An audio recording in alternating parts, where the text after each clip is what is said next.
The Solarian warship Gentle Dawn was dying. Commander Vela Sorn stood on her bridge and watched the damage reports scroll across her display. Hull breaches on decks 4 through 7. Engine power down to 30%. Weapons offline. Shields failing. Around her, the rest of the defensive fleet was doing no better. 12 ships had started this battle. Only 5 remained, and all of them were broken and bleeding into the void. Beyond the viewport, the Cathari armada filled the stars like a plague of metal and hate. 300 warships, each one bristling with weapons designed for one purpose only: destruction. They had come to finish what they started 18 months ago when they first invaded the Solarian Commonwealth. Vela had been a scientist before the war. She studied deep space phenomena and wrote papers about cosmic radiation. She never wanted to be a soldier. None of her people did. The Solarians were builders and thinkers and dreamers. They had spent 10,000 years creating a civilization of 12 species, living in peace and cooperation. The Cathari had spent those same 10,000 years conquering and enslaving everything they encountered. It was not a fair match. "Commander," her tactical officer said. His voice was steady, but she could see his hands shaking. "The refugee convoy is still 40 minutes from the jump point. The Cathari will reach them in 20. Vela closed her eyes. Behind her crippled fleet, 17 transport ships carried the last survivors of 3 colony worlds. 2 million people. Families, children, elders who remembered better times. All of them trusting her to keep them safe. She could not keep them safe. She had known this for hours. Perhaps she had known it for months. The Cathari were simply better at war than her people would ever be. They had been practicing for thousands of years while the Solarians built libraries and gardens and universities. "Order all ships to form up on my position," she said. "We will make our stand here. Buy the convoy as much time as we can." Her crew did not argue. They understood what she was asking. They would all die here, in this empty stretch of space, fighting an enemy they could not defeat. Their sacrifice might give the refugees an extra 10 minutes, maybe 15. It would not be enough, but it was all they had left to give. The Cathari flagship moved to the front of their formation. Vela recognized the vessel from intelligence reports, the Crushing Fist, personal warship of Admiral Krathvok. He was old even by Cathari standards, a reptilian warrior who had been conquering worlds since before Vela's grandmother was born. He had never lost a battle. He had never shown mercy to a defeated enemy. Her communications officer spoke up suddenly. "Commander, I am detecting an unusual energy signature. Something just entered the system." Vela frowned. "Reinforcements? From where?" "Unknown, Commander. The signature does not match any known species. The vessel emerged from an uncharted jump point on the far side of the system." This made no sense. The Solarians had mapped this region of space centuries ago. There were no uncharted jump points. There were certainly no unknown species with the technology to use them. "Show me," she ordered. The main display shifted to show the new arrival. It was a single ship, smaller than any vessel in either fleet, perhaps 300 meters long, with a sleek design that reminded Vela of a swimming creature from her homeworld. The hull was a deep blue color that seemed to shift and shimmer as the ship moved. It was beautiful. It was also completely alone. "What is it?" she asked. "Unknown, Commander. Hull composition does not match any materials in our database. Energy readings are inconsistent with known power generation methods. I cannot even determine what kind of engines it uses." The strange ship was broadcasting something. Vela ordered her communications officer to clean up the signal and translate it. After a moment of processing, the message played across her bridge. "This is the UNS Perseverance. We are human. We have traveled very far. Please identify the nature of this conflict." Human. Vela had never heard the word before. She had certainly never encountered this species in any of the Commonwealth's extensive records. Where had they come from? How had they arrived here through a jump point that did not exist? Before she could respond, another transmission cut through the channel. This one came from the Cathari flagship. "Unknown vessel, you have entered a combat zone claimed by the Cathari Dominion. Surrender immediately and prepare to be boarded. Resist and you will be destroyed." Admiral Krathvok's voice was cold and harsh, like stones grinding together. Vela had heard recordings of him before. He spoke to everyone this way: enemies, allies, subordinates. The universe existed to serve the Cathari, and everything else was merely prey waiting to be caught. The human ship responded almost immediately. Cathari vessel, we have no hostile intentions. We are explorers seeking peaceful contact with intelligent life. Please explain why you are attacking these other ships. Perhaps we can help negotiate a resolution. Vela felt something strange stir in her chest. Hope, perhaps. Or maybe just surprise. This human captain, whoever they were, had just witnessed a battle in progress, and their first response was to offer help with negotiations. The Cathari response came in the form of weapons fire. 3 cruisers broke from the main Cathari formation and accelerated toward the human ship. Their weapons lit up the darkness with beams of concentrated energy, each one powerful enough to tear through Silarian armor like paper through water. The beams struck the human vessel directly. Nothing happened. Vela leaned forward, certain her sensors were malfunctioning. The Cathari weapons had hit their target. She had seen the impacts. But the human ship continued on its course as if nothing had occurred. No damage, no debris, not even a flicker in its running lights. The 3 Cathari cruisers fired again, and again. They emptied their weapons batteries into the small blue ship, enough firepower to destroy a station or crack a small moon. The human ship did not even slow down.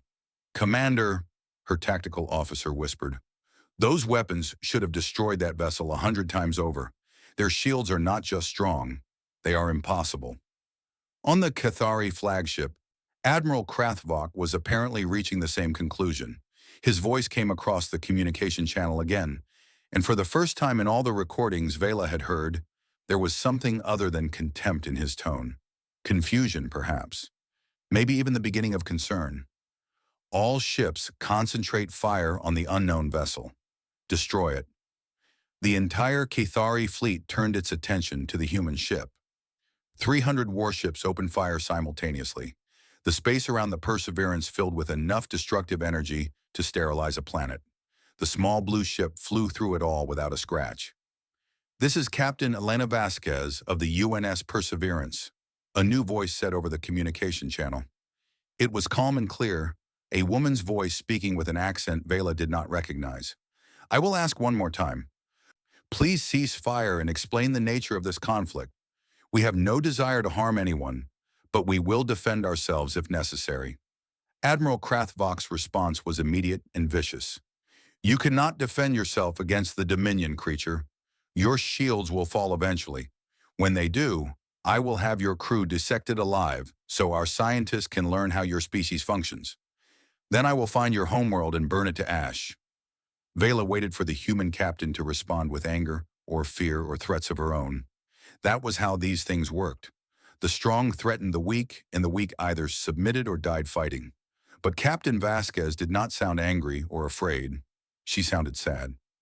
"I understand," she said quietly. "I had hoped this could end differently."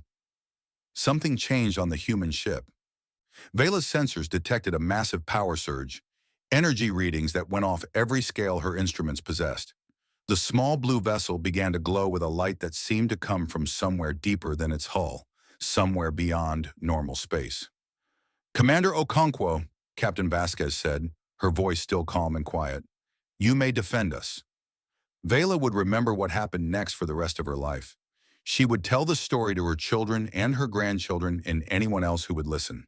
She would try to find words to describe it, and she would always fail because some things were simply beyond the ability of language to capture. The human ship fired. A beam of light lanced across the void, moving so fast that Vela only saw it because her tactical display recorded it after the fact. It struck the Cathari flagship directly in the center of its massive hull. The crushing fist did not explode. It did not break apart. It simply stopped existing. One moment it was there, the largest and most powerful warship in the Cathari fleet, home to 12,000 crew members, including Admiral Krathvok himself.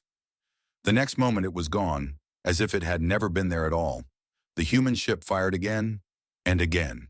It moved through the Cathari formation like a predator among helpless prey, faster than anything Vela had ever seen, its weapons striking with perfect precision. Every shot destroyed a ship. Every ship vanished without debris or survivors. 12 seconds. That was how long it took.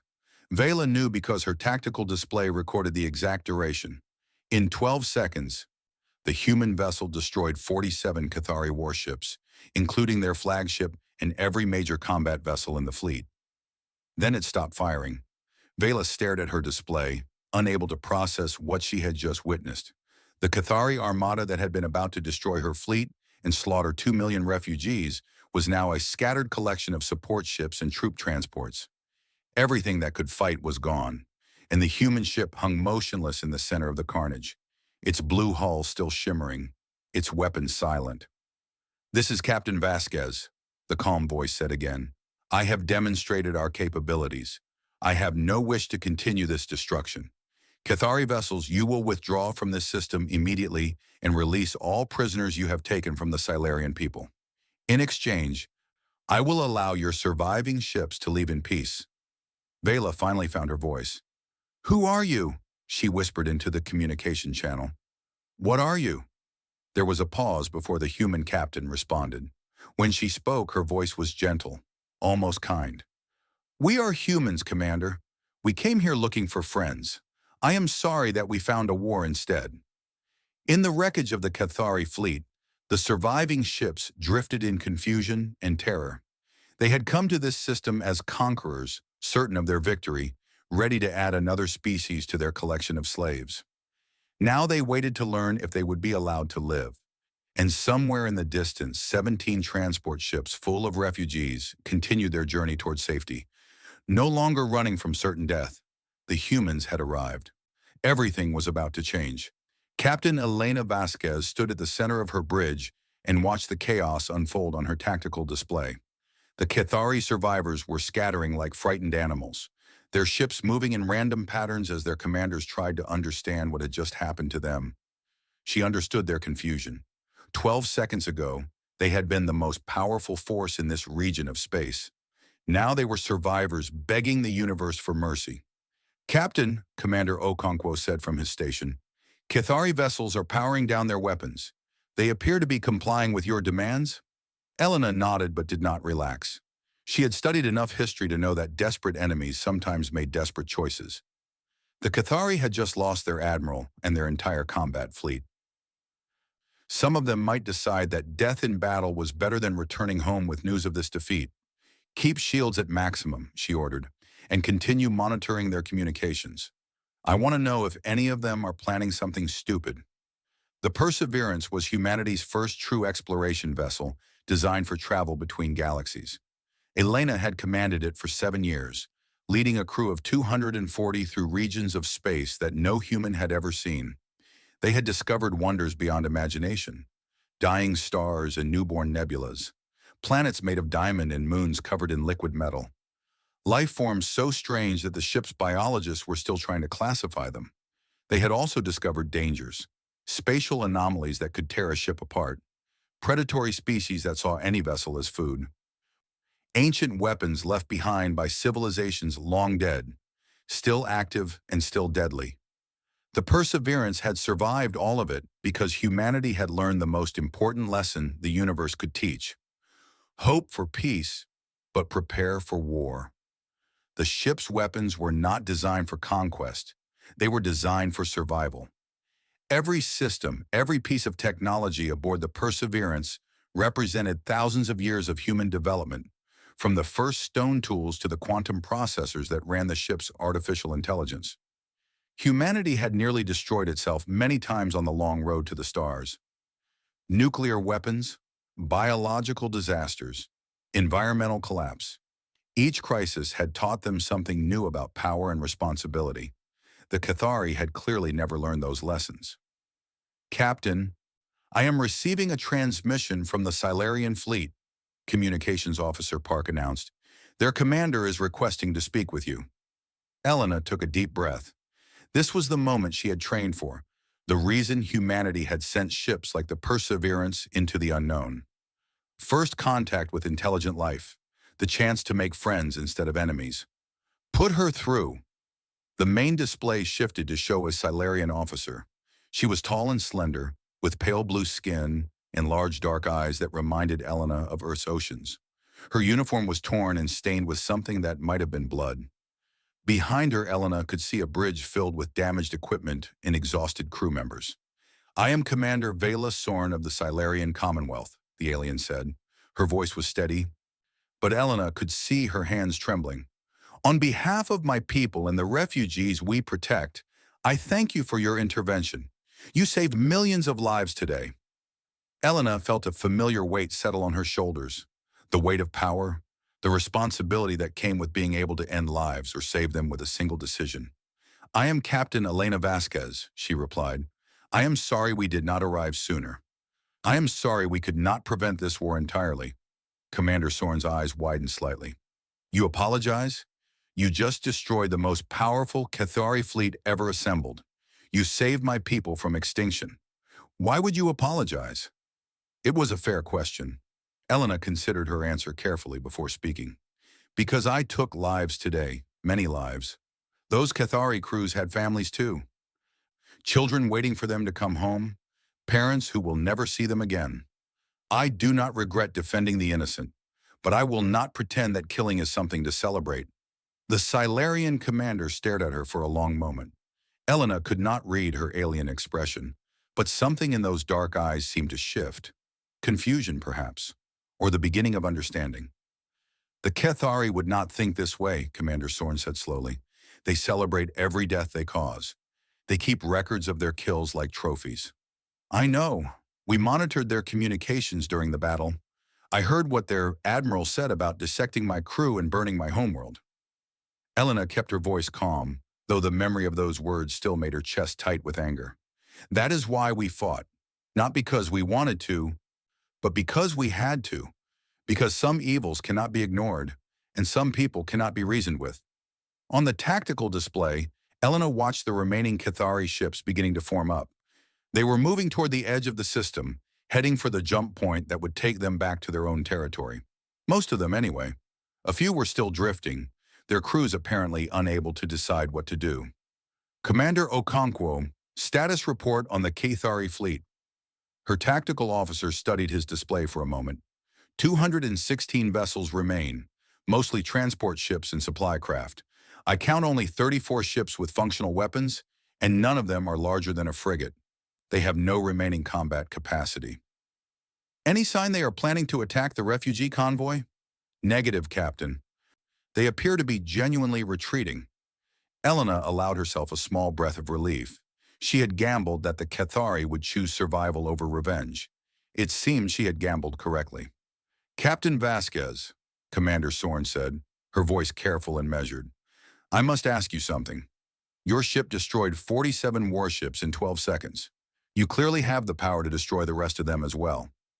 Why did you stop?" This was the question Elena had been expecting. It was the same question humans had asked themselves throughout their history, every time they developed a new weapon, every time they faced an enemy who seemed to deserve destruction. "Because I could," she said simply. "Because having the power to destroy does not mean we should use it. The Cathari fleet no longer posed a threat to your people or mine. Killing them would have been revenge, not defense. And revenge is a poison that destroys the one who drinks it." Commander Sorn shook her head slowly. "I do not understand. The Cathari have enslaved 42 species. They have committed atrocities across 3 centuries. They deserve to be destroyed." "Perhaps they do. Perhaps every Cathari who ever participated in their conquests deserves to die for what they have done." Elena paused, choosing her next words with care. "But who would we become if we killed them all? What would we be, except another species that solves its problems through slaughter?" The Cathari became what they are because they believed that power justified anything. If we believe the same thing, we are no better than them. The Silarian commander was quiet for a long time. Elena waited, watching the alien woman's face as she processed ideas that were clearly foreign to her understanding of the universe. "Your species," Commander Sorn finally said, "you have fought wars before. I can hear it in your voice. You speak of power and revenge like someone who has experienced both." Elena nodded. "Humanity nearly destroyed itself many times before we reached the stars. We learned our lessons in blood and fire and ash. We learned that the easy path leads to darkness, and the hard path is the only one worth walking. And what is the hard path? Mercy, patience, building instead of destroying, giving your enemies the chance to become something better, even when they do not deserve it. Elena gestured at the tactical display, where the Cathari ships were still retreating. Those crews will go home and tell their people what happened here. They will describe a species that could have killed them all and chose not to. That story will spread. It will make some of them think. Not all of them. Maybe not even most of them. But some. And that is how change begins. Commander Soren looked at her with those deep, dark eyes. You truly believe this? That mercy can defeat an enemy as cruel as the Cathari? I believe that cruelty is a choice, Elena replied. And if it is a choice, then it can be changed. It may take generations. It may take centuries. But it is possible. The alternative is eternal war, killing without end, becoming the very thing we fight against. I would rather take the hard path and fail than take the easy path and lose my soul. An alarm chimed on the tactical display. Elena turned to see one of the drifting Cathari ships suddenly accelerating. It was a small vessel, barely larger than a shuttle, but it was heading directly toward the refugee convoy at maximum speed. Captain, that ship is on a collision course with the lead transport, Commander Okonkwo reported. At current velocity, impact in 47 seconds. Elena did not hesitate. Stop it. The Perseverance fired a single beam of light. The Cathari ship vanished as completely as the others, leaving nothing behind but empty space. On the communication channel, she heard Commander Soren gasp. You destroyed them! They chose to attack innocents rather than accept mercy, Elena said quietly. I gave them every chance. I cannot give them more chances than they give themselves. She turned back to face the Silurian commander directly. This is the burden of power, Commander. Sometimes mercy is not possible. Sometimes you must make choices that haunt you forever. The difference between justice and cruelty is not whether you use force, it is why you use it, and how much you hate having to use it at all. The remaining Cathari ships accelerated toward the jump point. None of them made any move toward the refugees. The lesson had been learned. Captain Vasquez, Commander Soren said after a long silence, I would very much like to meet you in person. I have many questions about your species and your philosophy. I suspect my people will have even more. Elena smiled for the first time since the battle began. I would like that as well, Commander. Perhaps we can start by helping your refugees reach safety. Then we can talk about the future. The future. Such a simple word for such a complicated concept. Elena had no idea what the coming days would bring. She only knew that humanity had made first contact with intelligent life, and they had done so by saving lives instead of taking them. It was a good beginning. Whether it led to a good ending remained to be seen. The refugee convoy reached safety 3 hours after the battle ended. 17 transport ships carrying 2 million survivors jumped to Solarian space, escorted by what remained of Commander Soren's fleet. The Perseverance followed at a respectful distance, its crew watching in silence as the refugees disappeared one by one into the swirling light of the jump point. Captain Elena Vasquez stood on her bridge and felt the exhaustion settling into her bones. She had not slept in 36 hours. None of her crew had. They had been running surveys in an uninhabited system when their sensors detected the anomaly that led them here. Since then, everything had happened so fast that there had been no time to rest. Captain, Commander Okonkwo said quietly, the Silurians are requesting that we follow them to Sanctuary Station. Commander Soren says their government wants to meet with you. Elena nodded slowly. She had expected this. The Silurians had just witnessed something that would change their understanding of the universe.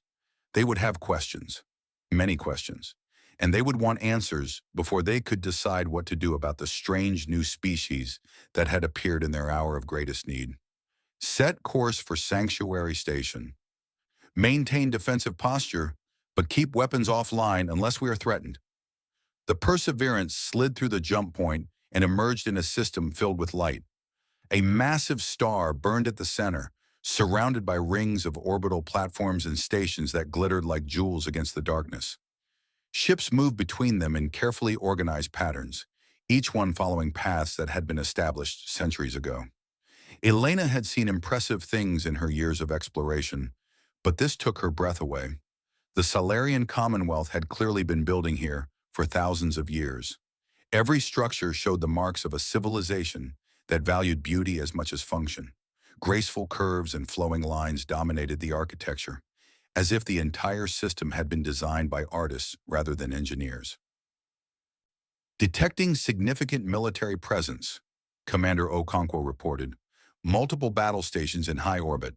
Approximately 200 warships patrolling the outer perimeter. They are scanning us but not targeting. Elena felt the tension on her bridge increase.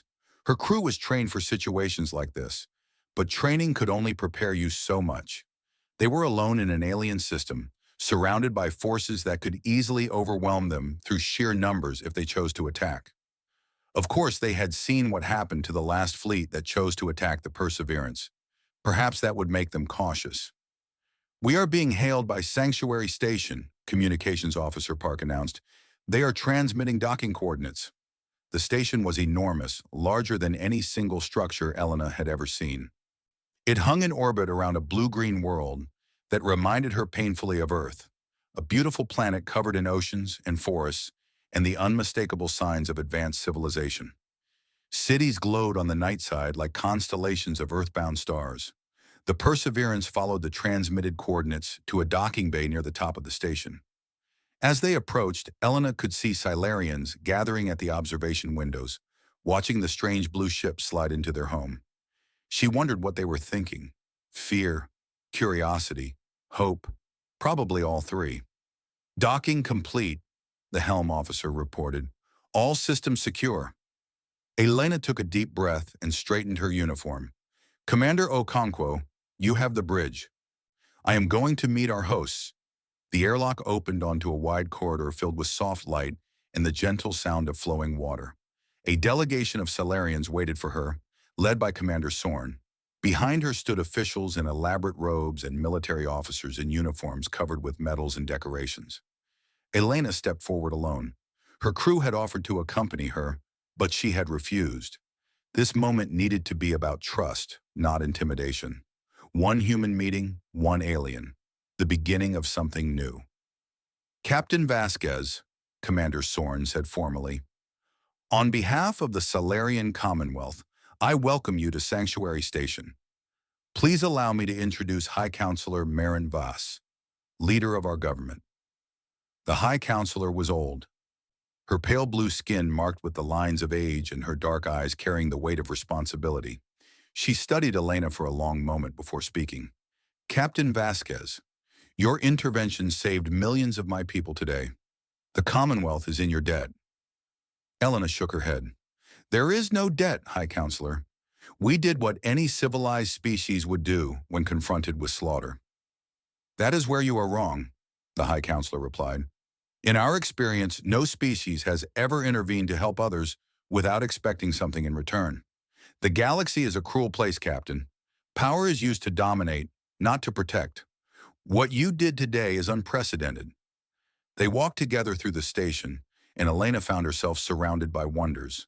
Gardens filled with plants that seemed to sing in the presence of light. Fountains that defied gravity, water flowing upward in spiraling patterns before falling gently into pools below. Art galleries displaying works from a dozen different species, each one telling stories of cultures she had never imagined. The Silarians were remarkable. Their civilization had developed along paths so different from humanity's that Elena sometimes struggled to understand their explanations. They had never invented warfare as humans knew it.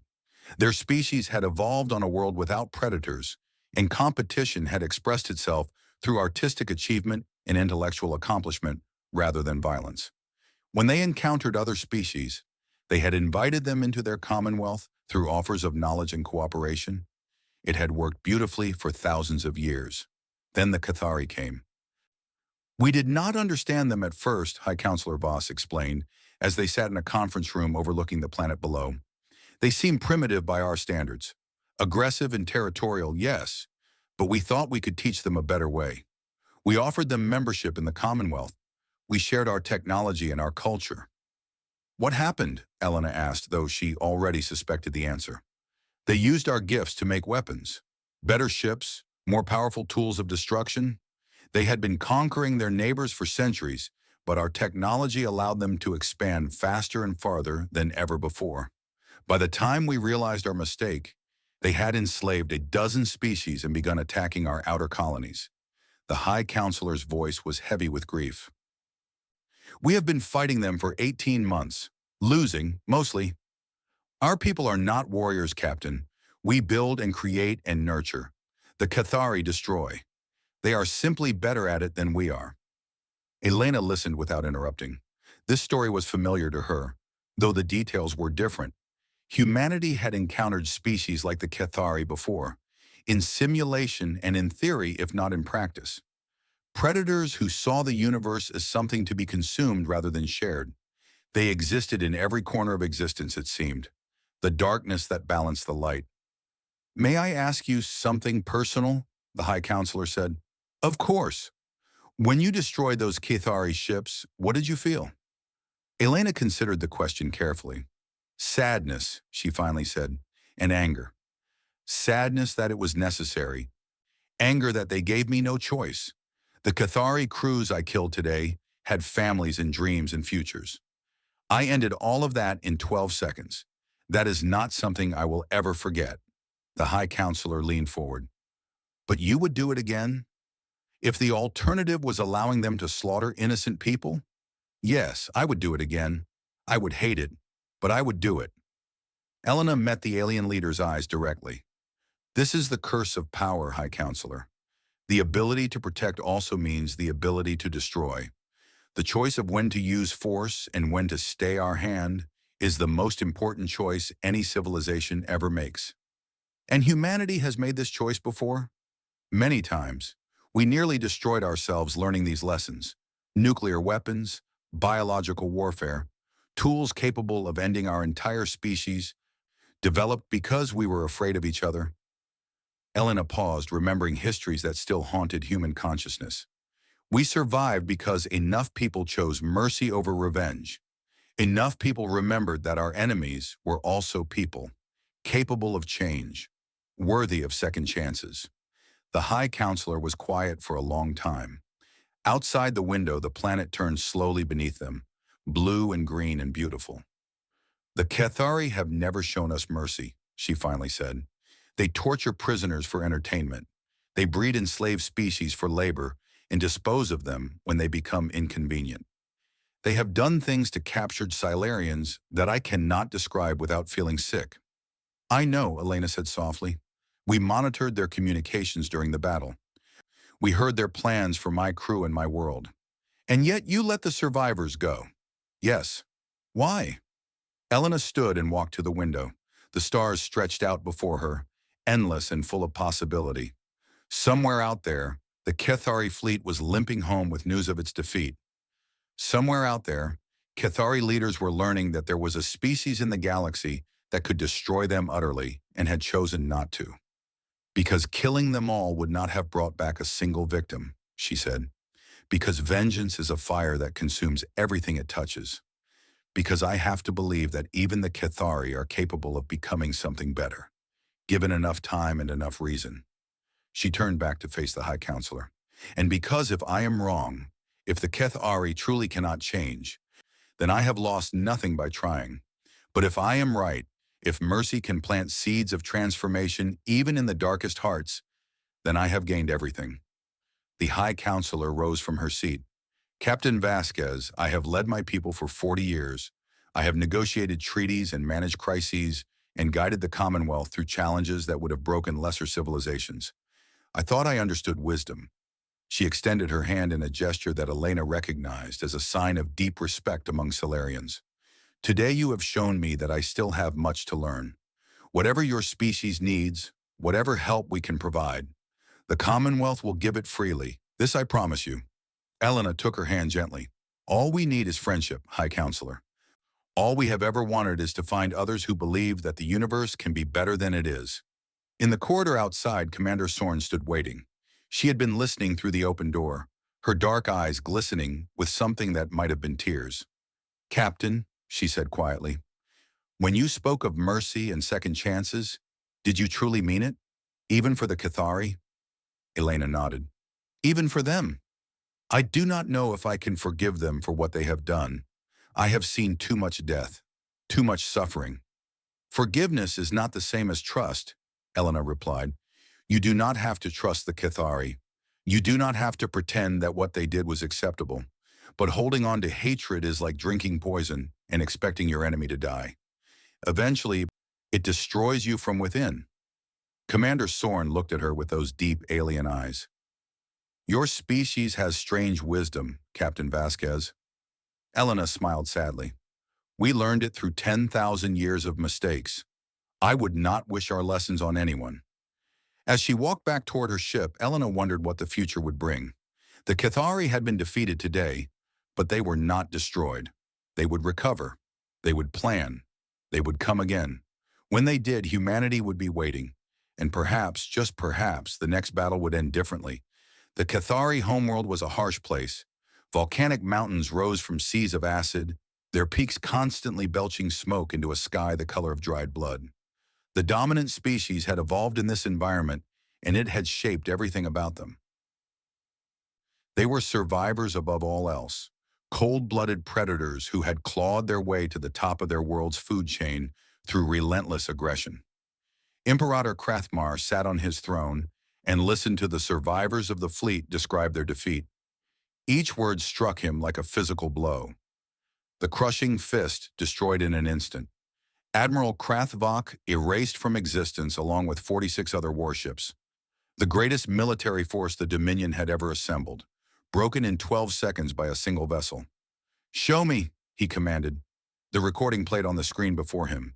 He watched the human ship emerge from nowhere, watched it absorb the combined firepower of 300 warships without a scratch, watched it methodically destroy his fleet's combat capacity with weapons that left no debris. Then he watched it stop. The human captain's voice filled his throne room. I have demonstrated our capabilities. I have no wish to continue this destruction. Krathmar had ruled the Dominion for 200 years. He had conquered 30 worlds and enslaved 12 species. He had faced challenges from rivals and rebellions, from subjects and threats from alien powers. He had overcome them all through strength and cunning and absolute ruthlessness. He had never felt fear like this. Leave me, he said to the survivors. All of you. When he was alone, he watched the recording again and again.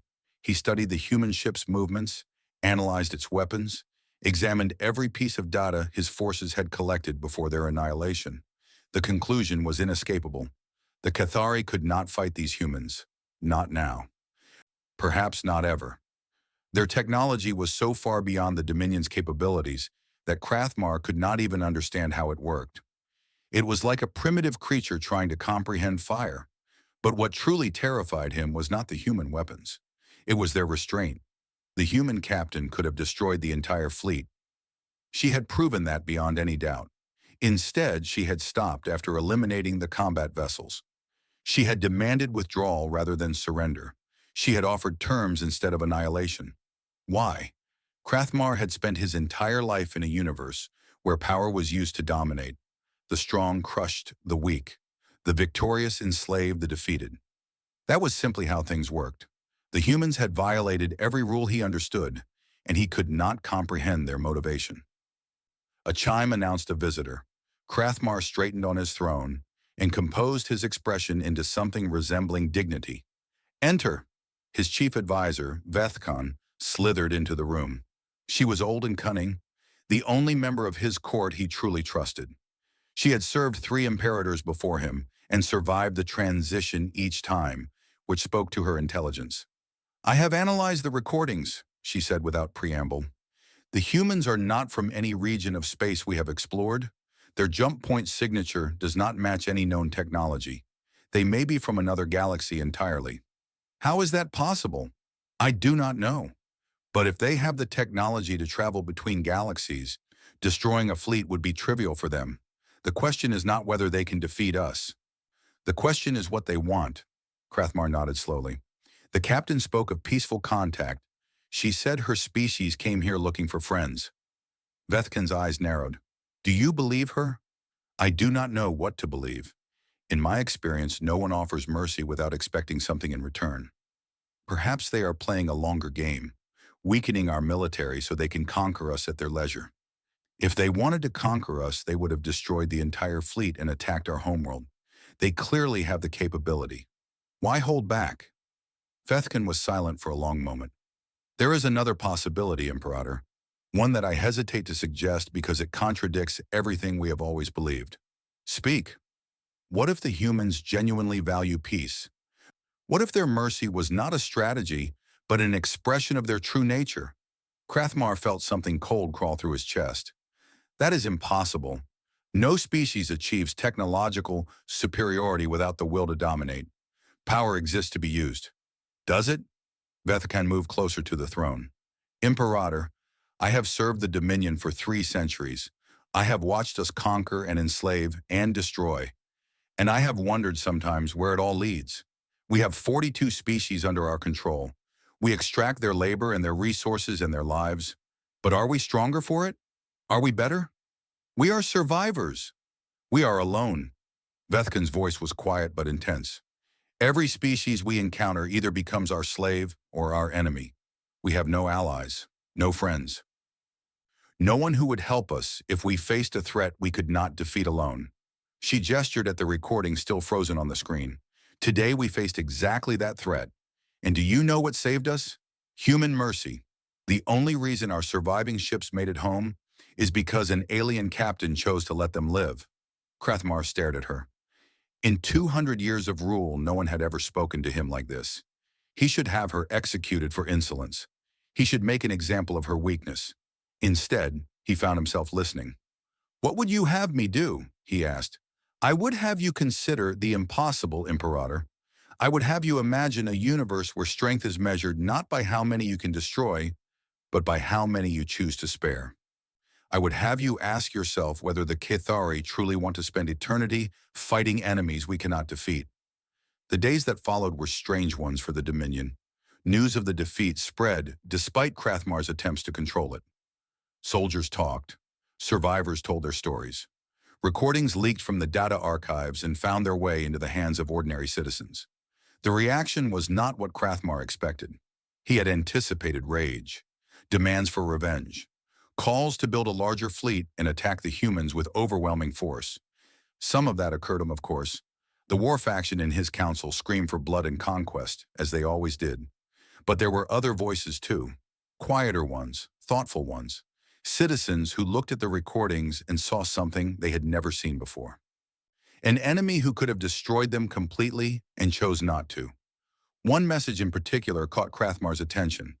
It came from a young female named Shenra, a worker in one of the Dominion's agricultural facilities. Imperator, she wrote, I watched the recording of our fleet's destruction.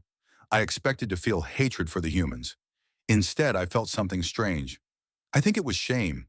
Shame that we attacked them without provocation. Shame that they had to kill our people to defend themselves. Shame that their mercy was greater than anything we have ever shown to others.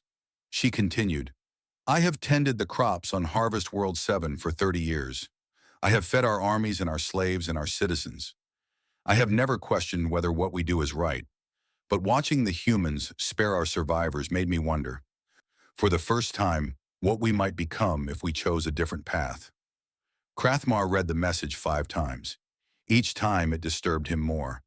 He thought about the slaves in his palace, the Salarians who cleaned his floors and served his meals. He had never really looked at them before. They were resources, nothing more. Tools to be used and discarded.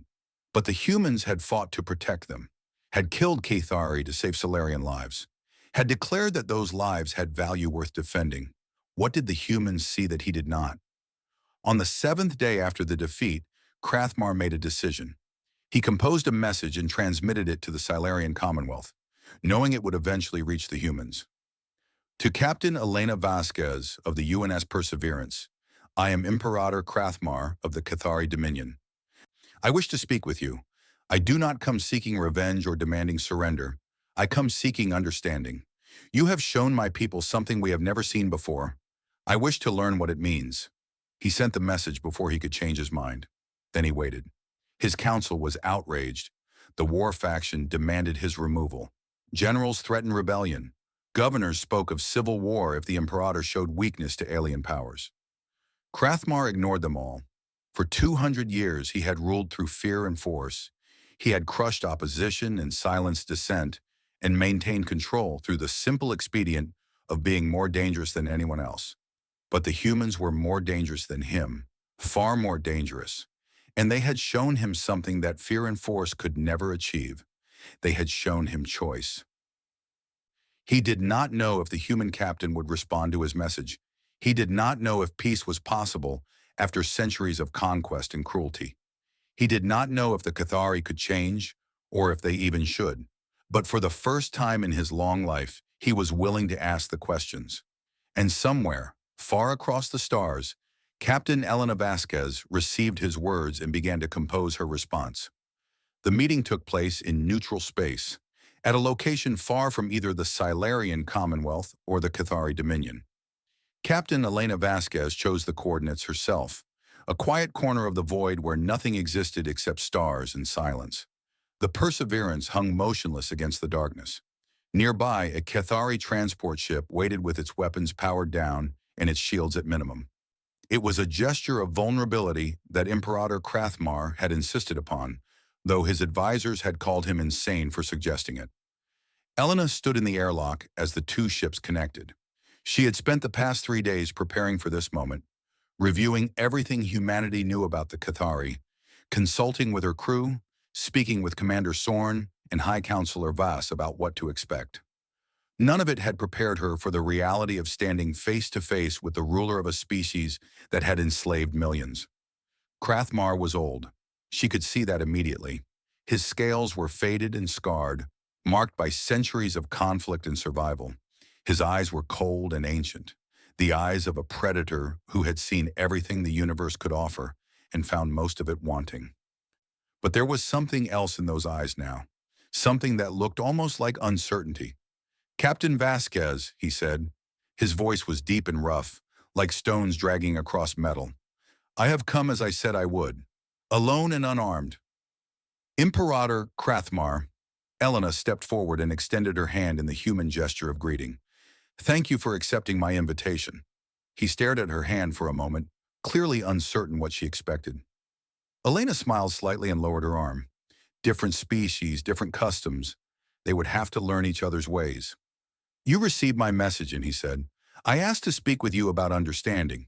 I admit I am not certain what I meant by that. Then let us find out together." They walked through the corridors of the Perseverance, human and Cathari, side by side. Crew members stopped to stare as they passed, then quickly returned to their duties. Elena had warned them to expect this visit, but the reality of a Cathari Imperator walking their ship was clearly unsettling. She led him to an observation lounge at the top of the vessel. The walls were transparent, offering a view of infinite stars in every direction. It was one of her favorite places on the ship, a reminder of why humanity had reached for the heavens in the first place. "Beautiful," Krathmar said quietly. It was not a word Elena would have expected from him. "Yes, I come here when I need to think, when the weight of command becomes too heavy." He turned to face her directly. "You destroyed 47 of my ships, killed thousands of my warriors, and you carry the weight of that? Every day." Elena met his gaze without flinching. "Every death I cause stays with me. I do not believe that taking a life should ever be easy. My people believe the opposite. We celebrate killing. We record our victories and display them proudly. A warrior who has taken many lives is honored above all others. I know. We studied your culture after the battle. We learned as much as we could about who you are and how you became that way." Krathmar moved to the window and stared out at the stars. "And what did you learn?" Elena considered her answer carefully. This was the moment that would shape everything that came after. The wrong words could end any hope of peace. The right words might begin a transformation. "We learned that your species evolved in one of the harshest environments we have ever encountered, a world that would kill anything weak or hesitant. You survived because you were the strongest, the most aggressive, the most willing to do whatever necessary to prevail." She moved to stand beside him. "We also learned that the qualities that saved you on your homeworld became a prison when you reached the stars. You could not stop competing, Stop conquering, stop fighting, because you never learned any other way to exist. And your species, how did you learn to show mercy to enemies? We nearly destroyed ourselves. Elena's voice was soft with old pain. Many times. We invented weapons capable of ending all human life, then spent generations terrified that we would use them. We fought wars that killed millions of our own people. We poisoned our own planet and came within years of making it uninhabitable. She turned to face him. We learned mercy because we had to, because the alternative was extinction. We learned that strength without restraint is just another form of weakness, because it destroys everything around you until nothing remains. Krathmar was silent for a long time. When he finally spoke, his voice was different, quieter, less certain. I have ruled the Dominion for 200 years. I have conquered worlds and enslaved species and built an empire that spans 1,000 systems. And I have never once questioned whether any of it was right. Do you question it now? I do not know. He looked at his hands, the claws that had torn the life from countless enemies. When I watched the recording of your ship sparing my survivors, I felt something I have never felt before. I think it was shame. Elena nodded slowly. Shame is not comfortable, but it can be useful. It tells us when we have violated our own sense of what is right. I did not know I had such a sense. Everyone does. Even those who have buried it so deep they forgot it existed. The fact that you felt shame means it is still there, waiting to be rediscovered. They talked for hours. Elena told him about human history, the long and painful journey from tribal warfare to something approaching civilization. She told him about the philosophers who first imagined a world without conquest, the leaders who took risks for peace, the ordinary people who refused to hate even when hatred would have been easier. Krathmar listened. He asked questions. He struggled to understand concepts that contradicted everything he had ever believed, and slowly something began to change. You truly think the Cathari can become something different? He asked as the hours grew long. I think you can choose to try. That is all anyone can do. The outcome is never certain, but the attempt itself has value. My people will resist. The war faction will call me weak. There will be rebellions and uprisings and perhaps civil war. Yes, change is never easy, especially for a species that has built its entire identity around conquest. You will face opposition from within and doubt from without. Many of your people will never accept a different path. Then why should I even try? Elena smiled. Because some of them will accept it. A few at first, then more. The young especially will be open to new possibilities. They will look at the choice between eternal war and potential peace, and some of them will choose peace, and their children will grow up in a universe where peace is possible. She placed her hand on the transparent wall, pointing at the stars beyond. Look at what is out there, Imperator. Infinite worlds, countless species, wonders beyond imagination. Your people have spent 3 centuries taking from the universe. Imagine what you could discover if you started giving instead. Krathmar stood in silence, his ancient eyes reflecting the light of distant stars. Elena could not read his alien expression, could not know what thoughts were moving through his mind. Finally he spoke. I will try. I make no promises of success. I cannot transform my species through will alone. But I will try. That is all I ask. The negotiations that followed took months. There were setbacks and crises and moments when it seemed like everything would collapse into renewed war. The Silurians demanded justice for their dead and freedom for their enslaved. The Cathari war faction launched 3 separate attempts to overthrow Krathmar. Human diplomats worked constantly to keep both sides talking, but slowly, painfully, progress was made. The first Cathari prisoners were released.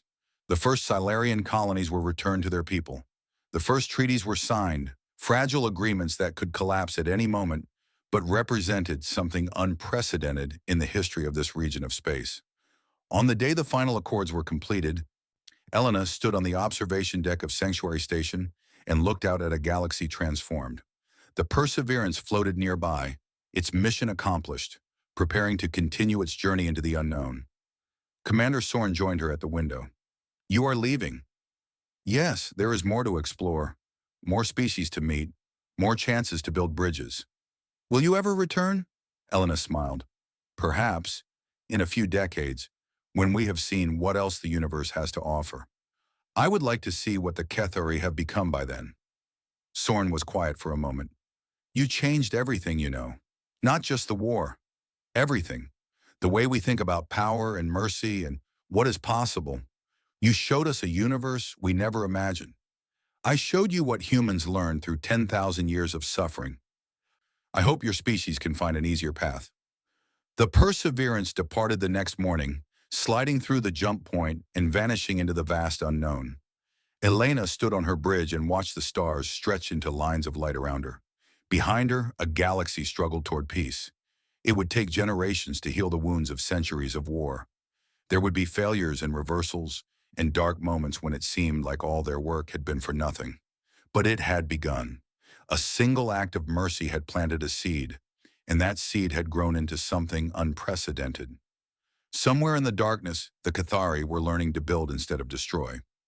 Somewhere in the light, the Silurians were learning to trust again, and somewhere beyond both of them, humanity continued its journey, searching for others who believed that the universe could be better than it was. Elena looked at the stars and smiled. The work was never finished, but it was always worth doing, and in the end, that was enough.